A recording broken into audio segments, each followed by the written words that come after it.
In the empire of shadows, power isn't grabbed, it's earned. And the real players? They don't shout. They don't threaten. They move the room without raising their voice. Frank Costello understood that long before most men learned to tie a tie. In an age of Tommy guns and backroom executions, he built an empire with a calm voice, a patient smile, and a glass of whiskey that never seemed to leave his hand. While the loud ones wrote their names in bullets, Frank wrote his in whispers. Every empire needs fear to run. But Frank learned fear could wear a suit. He didn't need noise to be dangerous. He just needed people to know that if he spoke softly, you'd better listen. He didn't come from silk or smoke-filled suites. He came through Ellis Island like thousands of others, a suitcase, a dream, and not much else. The harbor was crowded, loud, and full of promises that never came true. The streets weren't gold. They were gray, cold, and already owned by other men. That's where Frank learned his first real lesson. The world doesn't listen to noise. It listens to control. In those early years, he kept his head down and his ears open. While others complained about luck, Frank studied people, how they spoke, how they lied, and what they feared. He realized that silence wasn't weakness, it was strategy. And in that silence, he started building a future no one saw coming. The early years were small crimes in small rooms, dice in the alleys, bottles during Prohibition. Every night, Frank was a student, watching, testing, learning the rhythm of men and money. He figured out who could be trusted, who would fold, who would break when pushed. He never chased quick money. He chased position. He leaned against walls and let others talk themselves into mistakes. To him, the game wasn't about who had the gun. It was about who could make the man with the gun hesitate. Every whisper, every small deal, every favor paid in quiet currency. That was his education. And by the time the city noticed his name, Frank Costello was already far beyond its reach.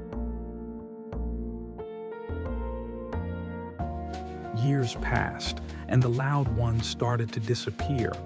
The quick tempers burned out first, the kind of men who let ego make their choices.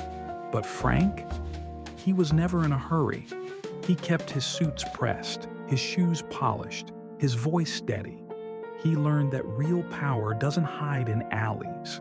It lives in back offices, behind closed doors, written into contracts no one else gets to read.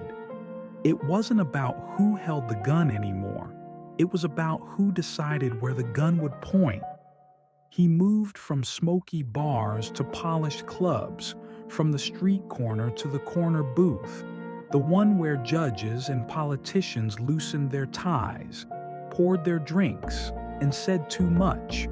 While others fought for turf, Frank was quietly buying the city one favor at a time. That's when the city gave him a name, the Prime Minister of the Underworld. Not because he was feared, but because he was respected. Frank never slammed a door or shouted across a table. He didn't need to. His calm made others nervous, and his patience made them talk. In a world built on fear, calm is terrifying. Frank became the man everyone turned to before they made a move. The politicians, the union bosses, the men who signed checks with shaking hands. When Frank Costello said something, it wasn't a suggestion. It was policy. And soon, every deal, every election, every favor carried his quiet fingerprint. That's the secret of real influence. It doesn't look like power. It looks like permission. He didn't need the throne. He liked being the man just behind it, the one everyone looked at before they answered. Let someone else wear the crown, take the photos, and collect the headlines. Frank preferred to move in silence. He became the bridge between crime and politics, the handshake that made both sides comfortable. But the higher he rose, the more eyes followed. The cops started watching. Rivals started wondering how he'd gotten so high without ever pulling a trigger. To the public, he became the symbol of corruption with class. The man who could walk through City Hall like he owned it. He never bragged about power. He just carried it, quietly, like it belonged to him all along. Then came the cameras. The early 1950s, when America discovered television and wanted faces for its fears. They called him to testify. For the first time, the man who ruled in the dark sat under the brightest lights in the country. Millions watched. Frank Costello, perfectly dressed, voice calm, every word deliberate. The government wanted a confession, a show, a villain to point at. But Frank didn't give them one. He didn't shout. He didn't flinch.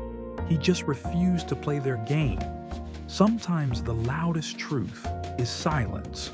And that day, silence won. The cameras caught it all. The calm man who made the whole country lean closer just to hear nothing.